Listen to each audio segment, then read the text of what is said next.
Varicose వ్యాధితో బాధపడుతున్నారంట. తక్కువ ఖర్చుతో ట్రీట్మెంట్ కావాలి అనుకుంటే ఎవిస్ హాస్పిటల్ని సంప్రదించండి. నమస్తే రమ్మగారు. నమస్తే చెయ్య. మంచి చందమామ కథ ఒకటి చెప్పండి రమ్మగారు. ఇప్పుడు చదివా, అది చెప్దాం అనుకుంటున్నా. చాలా పేర్లు ఉండేసరికి ఇక ఎందుకు వచ్చిన కన్ఫ్యూషన్లే అని కొంచెం ఊరుకున్నాను అనమాట. ఓకే. సరే వాళ్ళు కాస్త పెద్ద కథ చెప్పాలంటే ఇక అది చెప్పాలి. పూర్వం ప్రభావతి నగరానికి విశ్వావసుడని ఒక రాజుగారు ఉండేవారు. మన సంవత్సరపు పేరు విశ్వావసు నామ సంవత్సరం. ఈ విశ్వావసుకి 4 కుమారులు ఉన్నారట. 4 చక్కటి వాళ్ళు, దగ్గర వయసు వాళ్ళే. ఆయనకి 4 అబ్బాయిల మీద పరమ ప్రీతి ఉంది. వీడు తెలివి, వాడు తెలివి తక్కువ, వీడు పరాక్రముడు, వీడు కాదు, అలాంటివి లేవు. పేర్లు కూడా చక్కగా జితేంద్రియుడు, పరాక్రముడు, ధవళకీర్తి, అలాంటి చక్కటి పేర్లు. అయితే ఈయనకి 4 అబ్బాయిలకి రాజ్యం ఇవ్వాలని ఉంది. అటా ఇస్తాం. బాగా ఆలోచించి ఆయన ఒక ప్లాన్ వేశాడు. పూర్వం ఈ ప్రభావతి నగరంలో సూర్యకమలం అని ఒక అత్యద్భుతమైన ఒక తామర పువ్వు ఉండేది. బంగారు పుష్పం అది. ఆ పుష్పము ఎక్కడో ఒక గంధర్వుడి వల్ల, యక్షుడి వల్ల, ఈ వీళ్ళ వంశంలో ఎవరికో లభించింది. అది వచ్చినప్పుడు దేశం చాలా సుభిక్షంగా అయిందట. ఎంత సుభిక్షంగా అయిందో అదంతా సూర్యకమలం ప్రతిభేనని చెప్పుకునేవాళ్ళు. ఈయనకి ముందు కొన్ని తరాల ముందు ఉండేది. అది ఎలా అయిందో చౌర్యానికి గురైంది. ఎవరో ఎత్తుపోయారు దాన్ని.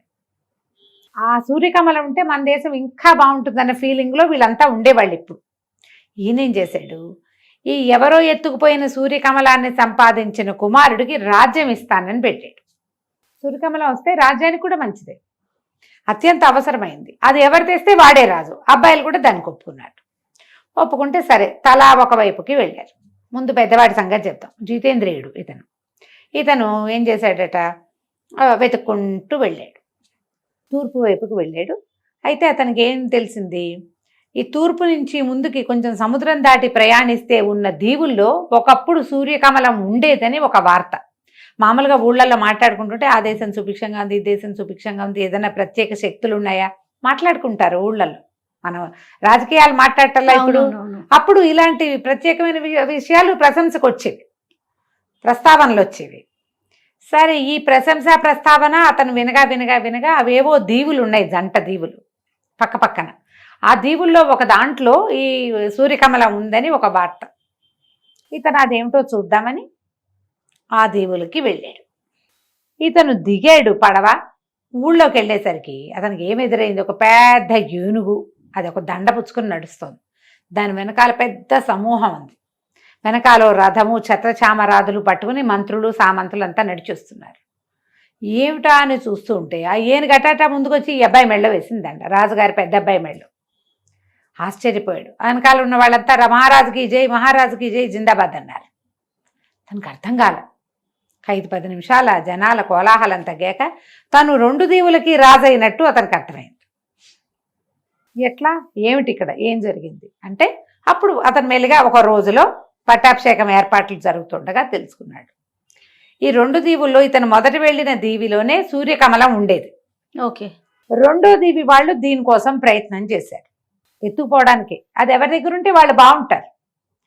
ఈ మధ్యలో ఏమైంది, గూఢచారులు కొంతమంది వచ్చారు. తర్వాత మాకు ఇవ్వండి, కొన్నాళ్ళు మేము ఉంచుకుంటాం, కొన్నాళ్ళు మీరు ఉంచుకుంటారు, కానీ ఇలాంటి వార్తలు పుచ్చుకుని కూడా కొంతమంది వస్తాయి. వాళ్ళు వీళ్ళకి విషం పెట్టేసుకున్నారు. విషప్రయోగం జరిగింది. తర్వాత ఈ రాజులు ఈ వచ్చిన గూఢచారులు 2 రాజులకి విషప్రయోగం చేశారు. అరాచకమైపోయింది. ఎంతమంది చచ్చిపోయారో ఆ విషప్రయోగంలో. రాజులు పోయారు, ఆ 2 రాజ్యాల రాజులు. తర్వాత ఈ మధ్యలో ఉన్నారుగా 2 రాజులకి మధ్యలో ఉన్న గూఢచారులు, తర్వాత వార్తాహరులు, మొత్తం గుంపంతా చచ్చిపోయారు విషప్రయోగం వల్లే. దాంతో 2 దీవుల వాళ్ళు మాట్లాడుకుని, మనం ఇట్లా అరాచకమైపోయాం, ఈ సందట్లో, ఈ గొడవలో, ఈ మరణాలు, ఎవరికి ఏం చేశారు, ఈ న్యాయ విచారణలు, ఈ సందట్లో సూర్యకమలం పోయింది. ఇక్కడి నుంచి అది అపహరించబడింది. దాంతో రాజు లేడు. చాలా కాలంగా రాజు లేకుండానే ఉన్నారు వాళ్ళు. ఉండి ఇట్లా కాదు, రాజును సెలెక్ట్ చేసుకునేందుకు ఒక మార్గం చూద్దామనుకుని ఏం చేశారు, 2 రాజ్యాల వాళ్ళు కలిసి పెద్ద మనుషుల ఒప్పందం కూర్చుని, సరే ఒక ఏనుగు వదిలి పెడదాం, ఎవరికి ఏనుగు పట్టం కడుతుందో చూద్దాం, దండేస్తే వాళ్ళకి పట్టం కడదామని డిసైడ్ అయ్యారు. అది ఈ జితేంద్రుడికి పట్టం కట్టింది ఆ ఏనుగు. సరే ఇతను రాజు అయ్యాడు. ఇతనికి అయ్యో సూర్యకమలం మిస్ అయిందే అని తెలిసింది. కానీ అతనికి అనిపించింది ఆ సూర్యకమలం కోసం ఇంతగా 2 రాజ్యాలు అరాచకమైపోయే పరిస్థితి వచ్చింది. ఆ దిక్కుమాల కమలం లేకపోతే ఏం పోయింది? పైగా 2 దీవులకు రాజు అయ్యాడు. తండ్రి రాజ్యం 1, అందులో 4 తమ్ముళ్ళు పోటీ, మొత్తం 4 అన్నదమ్ముల పోటీ. ఇక్కడ ఏముంది?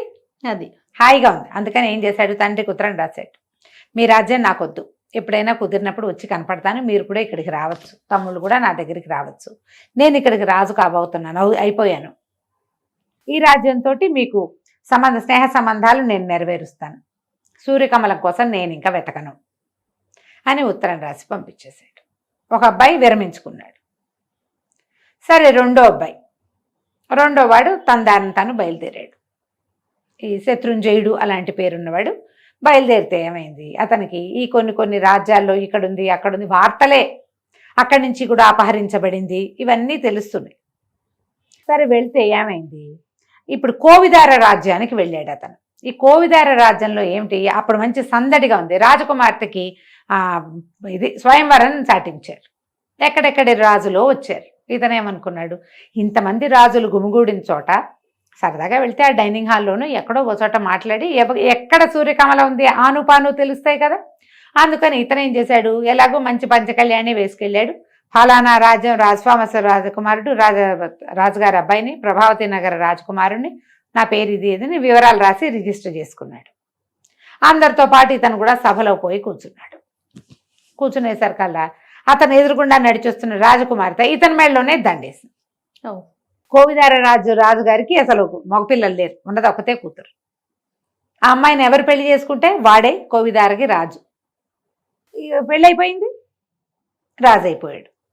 ఇతను కూడా అప్పుడు ఈ వచ్చిన జనాలందరి దగ్గర వార్తలు ఎలా విన్నాడంటే, ఒక్కొక్క రాజ్యంలో హత్యలు, ఇంకొక రాజ్యంలో దొంగతనాలు, ఒక చోట డేకాయిటీలు, సూర్యకమలం కోసమే ఈ గోలంతా.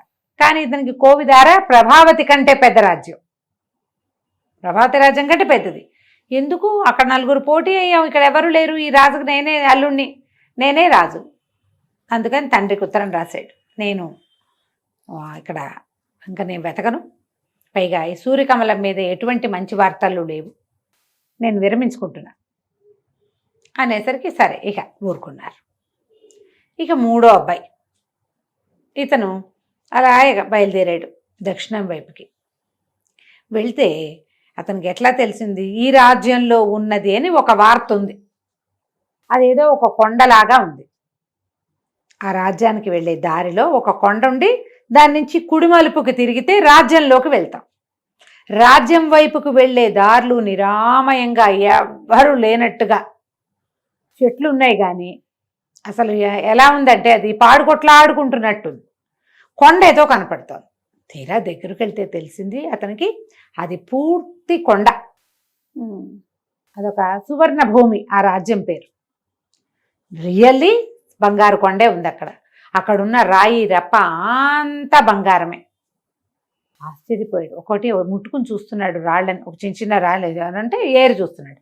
అతనికి ఏమనిపించింది, ఎవరో తనని తోసినట్టు, తనని వీపుని మీద ఎవరో ముట్టుకున్నట్టు అనిపించింది. మనం ఒంటరిగా ఉన్నప్పుడు వెనక నుంచి చెయ్యేస్తే అదిరిపాటు వస్తుంది కదా, అదిరేసరికల్లా ఇతను ఏం చేశాడు, అతనికి సహజంగానే కొంచెం పరాక్రమశాలి. అతను నడువుకి పట్టాకి కత్తి, ఎప్పుడైతే ఉలిక్కి పడ్డాడో గబుక్కున కత్తి తీశాడు. కత్తి తీసి కత్తిని అటు ఇటు గబగబా తిప్పేశాడు. తిప్పేసరికల్లా పెద్ద కేక వినపడి, తీరా చూద్దును కదా అతను చూసేసరికి ఒక రాక్షసుడు కత్తి దెబ్బ తగిలి పడిపోయి ఉన్నాడు. అతనే వీడిని ముట్టుకున్నాడు వెనక నుంచి. ఎప్పుడైతే ఈ కత్తి దెబ్బ తగిలి పెద్ద కేక పెడుతూ పడిపోయాడో అతని నెత్తి మీద నుంచి ఒక మూలిక లాంటిది, అది ఇట్లా కుప్పెలాగా కడతారు చూడు ఆయుర్వేదం వాళ్ళు, ఆ కుప్పె కింద పడింది. ఆ కుప్పెని చూశాడు, ఏమిటి పడింది, ఈ పడిన వాడెవడో అతనికి అర్థం కాల. ఈ లోపల దూరంగా ఉన్న ఆ చెట్లు అని ఏదో ఖాళీగా ఉన్నట్టుందో దాని వెనకాల కొంతమంది మనుషులు ఉన్నారు. వాళ్ళు పెద్దగా కేకలు పెడుతూ మహారాజుకి జై జై జై అని అరుచుకుంటూ వచ్చారు. వచ్చేసరికి ఆశ్చర్యపోయారు, ఏమిటి మహారాజు అంటున్నారు, ఏమిటి, నేను మహారాజునేమిటి, నేను మహారాజుని గాను, నేను వేరే రాజ్యపు రాజకుమారిని. ఇక్కడికి వచ్చేసరికల్లా వీడెవడో నాకు కత్తి తగిలి పడిపోయాడు. ఆ తగిలిన దెబ్బ వాడికి ఇట్లా పొట్ట మీద నుంచి ఇలా తగిలేసింది. దాంతో వాడు మరణించాడు. రక్తం వస్తే చచ్చిపోతాడు అంతే. ఇంకా వాళ్ళందరూ అన్నారు, బాబు మీకు తెలియదండి, వీడి వల్ల మేము చాలా అవస్థ పడుతున్నాము అనేసరికి ఏమిటి వీళ్ళ కథ అంటే, ఆ పక్క రాజ్యం ఎక్కడి నుంచో వీడు ఒక బంగారు కమలని తెచ్చుకున్నాడు. వాడికి అదృశ్య గుటిక ఉంది వాడి దగ్గర. వాడి నెత్తి మీద నుంచి పడిన కుప్పే అది నెత్తి మీద పెట్టుకుంటే ఎవరికి కనపడరు. వాడు అది పెట్టుకుని ఈ రాజ్యంలోకి ప్రవేశించాడు. వీళ్ళకి ఉన్న ఒకే ఒక్క డబ్బు వచ్చే సాధనం ఈ బంగారు కొండ. ఆ రాజ్యంలో ఇంకేం లేదు. ఆ బంగారపు రాళ్ళు రప్పలు పక్క రాజ్యాల్లో అమ్ముకుని వీడు సామాన్లన్నీ తెచ్చుకుంటారు. అక్కడ పంటలు పండవు. వాళ్ళకు ఉన్నది ఒకే ఒక ఆస్తి ఈ బంగారు కొండే. వాడు ఈ బంగారు కొండను ఆక్రమించుకుని కూర్చుని ఉన్నాడు. వాడు పరాక్రమశాలే కాదు, రెండోది అదృశ్యమైపోగలిగే శక్తి ఉంది వాడికి. ఎవరు కనపడ్డా వాళ్ళని విరుచుకు తిన్నాడు వాడు. ఒక దశలో రాజుగారిని కూడా విరుచుకు తినేశాడు. మా రాజ్యానికి రాజే లేడు. ఎప్పుడు కావాలంటే అప్పుడు ఊళ్ళోకి వచ్చి ఎవరిని పడితే వాళ్ళని తినేస్తాడు. ప్రజలు కూడా బయటికి రాకుండా తలుపులు వేసుకుని బతుకుతున్నాం, బిక్కుబిక్కుమంటూ మేము నిరుపేదలుగా ఉన్నాం, ఏమీ లేదు మా దగ్గర. ఏదైనా చేయాలంటే ఈ కొండలో నుంచి కొన్ని ముక్కలు కొట్టుకుని వెళ్ళాలి. ఇక్కడికి వస్తే వీడు పట్టేస్తాడు, ఎవరిని చంపేస్తాడో తెలియదు. దాంతో బిక్కుబిక్కుమంటూ బతుకుతున్నాం. మా రాజ్యం ఏమో అరాచకం అయిపోయింది, చాలా బాధపడుతున్నాము. కాకపోతే వాడిని మీరు చంపటం వల్ల మీరే మాకు రాజని మేము ఫిక్స్ అయ్యాం అనేసరికి బాగానే ఉంది. అతనికి అనిపించింది, ఏమిటి సూర్యకమలం దీని దుంపదేగా, ఎక్కడికి వెళ్ళినా ఇలాగే ఉందే, వీడి దగ్గర సూర్యకమల ఉందా అంటే ఏమో అది తెలియదు. సరే ఏమైంది, అతను ఈ సువర్ణ భూమికి రాజు అయిపోతున్నాడు. మూడో అబ్బాయి, ఈ ఆఖరివాడు శృతకీర్తి అతని పేరు. ఇతను అన్ని పక్కలకి తిరిగాడు. ఇక్కడ రాజ్యానికి దిగిన మూడో రాజకుమారుడు కూడా తండ్రికి ఉత్తరం రాశాడు, సువర్ణ భూమికి రాజు అవుతున్నాను నేను, నాకు ఇంకా దీని మీద ఈ కమలం మీద స్వర్ణకమలం మీద ఆసక్తి లేదు, సూర్యకమలం మీద నేను దానికోసం ప్రయత్నం చెయ్యను, చిన్నవాడితో చేయించుకోండి అనేసరికి ఇక చేసేదేముంది. సరే రాజుగారు సరే అనుకున్నారు. ఆయనకు వెళ్ళింది ఉత్తరం. నాలుగో అబ్బాయి బయలుదేరి వెళ్ళిపోయాడు కదా. అతను అన్ని ఊళ్ళల్లో కనుక్కుంటూ ప్రతి ఊళ్ళోనూ ఈ సూర్యకమలం వల్ల జరిగిన అరాచకము, జరిగిన ఇబ్బంది అవి వింటూ వచ్చాడు. ఒక రాక్షసుడు ఎవడో ఎత్తుకుపోయాడని సువర్ణ భూమికి కూడా వచ్చాడు. చివరికి అక్కడికి వస్తే ఏం తెలిసింది, తన అన్నే రాక్షసుని చంపాడని, ఇక్కడ రాజు అవబోతున్నాడని తెలిసింది. అన్నయ్య దగ్గరికి వెళ్ళాడు. వెళ్ళేసరికల్లా అన్నయ్య అడిగి, ఎత్తుకొచ్చిందిరా, మేము ముగ్గురం 3 చోట్ల ఉన్నాం, నువ్వు ఇంటికి వెళ్ళిపో హాయిగా, ఆ రాజ్యం నీదే, మాకు అక్కర్లా. పెద్దన్నయ్యలకి ఇద్దరికి వద్దు, చెరుకో రాజ్యం ఉంది, పెద్దవాడికి 2 దీవులు ఉన్నాయి, రెండో వాడికి కోవిదారు ఉంది, నాకేమో సువర్ణ భూమి దొరికింది, ప్రభావతి నగరాన్ని నువ్వే పరిపాలించుకో, ఈ సూర్యకమలాన్ని వెతకడం మానేసేయి అన్నాడు. అంటే ఇతనికి నచ్చల, శృతకీర్తికి నచ్చల, ఆఖరి అబ్బాయికి. కాదు నేను వెతకాల్సిందే, ముందు అసలు అది ఎక్కడుందో తెలుసుకొని అనేసరికి ఈ అన్నగారు ఏమన్నాడు, ఆ మూడో అబ్బాయి తన దగ్గర ఉన్నటువంటి అదృశ్య గుటిక ఉంది కదా, అది నెత్తి మీద పెట్టుకుంటే ఎవరికి కనపడకుండా ఉండొచ్చు, నీకేమైనా ఉపయోగపడుతుందేమో ఇది తీసుకోమని చేతిలో పెట్టాడు. అది పుచ్చుకుని ఈ సూర్యకమలం గురించి జాడలు తీస్తూ ఈ అబ్బాయి ఒక నగరానికి చేరాడు. చేరితే అక్కడ ఒక పెద్ద గొడవ ఉంది. ఏమిటట, మా రాజ్యంలో సూర్యకమలం ఉంది, అది ఎవరో దొంగతనం చేశారు. అయ్యో. ఆ సూర్యకమలాన్ని పట్టుకున్న వాడికి రాజకుమార్తెనిచ్చి పెళ్లి చేస్తామని చాటింపు. సరే వెళ్ళేసరికల్లా ఆయన ఎలా పోయిందో ఎవరు చెప్పటల్లా. ఇప్పుడు పోయింది, ఫలానా గుట్లో పెట్టాం, ఫలానా మందిరంలో పెట్టాం, ఫలానా రోజు పూజ చేసాం, మర్నాటి నుంచి కనపడలేదు, అలాంటిది ఏదో ఒక వివరం ఉండాలిగా. ఆ వివరాలు ఎవరికీ తెలియదు, ఎప్పుడు పోయిందో తెలియదు, పోయింది అంటున్నారు అంతే. సరే ఇతను ఏం చేశాడు, రాజుగారిని నిలదీద్దాం అనుకున్నాడు. వెళ్ళి అడిగేసరికల్లా రాజు అన్నాడు, అదేమిటి ఆ వివరాలన్నీ నీకెందుకు చెప్తాను నేను, అసలు నువ్వే దొంగతనం చేసిన ముఠాలో వాడివేమోనని నాకు అనుమానంగా ఉంది అనేసరికి ఇతనికి పోట్లాడాడు.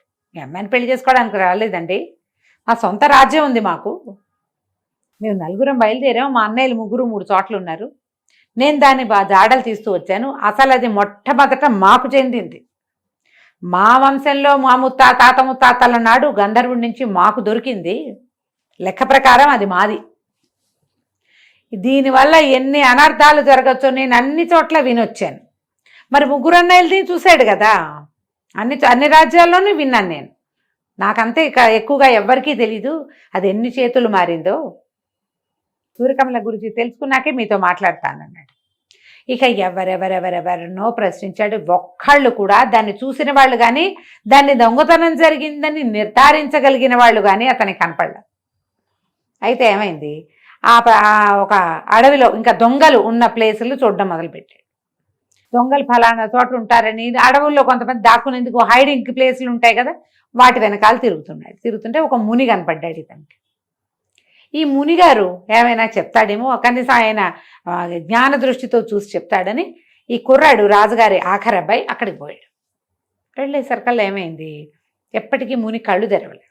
ఇంతలో ఒక ముగ్గురు మనుషులు వస్తున్నారు. ఈ వచ్చిన వాళ్ళు ఎవరు, అతను దొంగలని అక్కడక్కడ తెలుసుకున్న వాళ్ళు ముగ్గురు ఇక్కడికి వస్తున్నారు.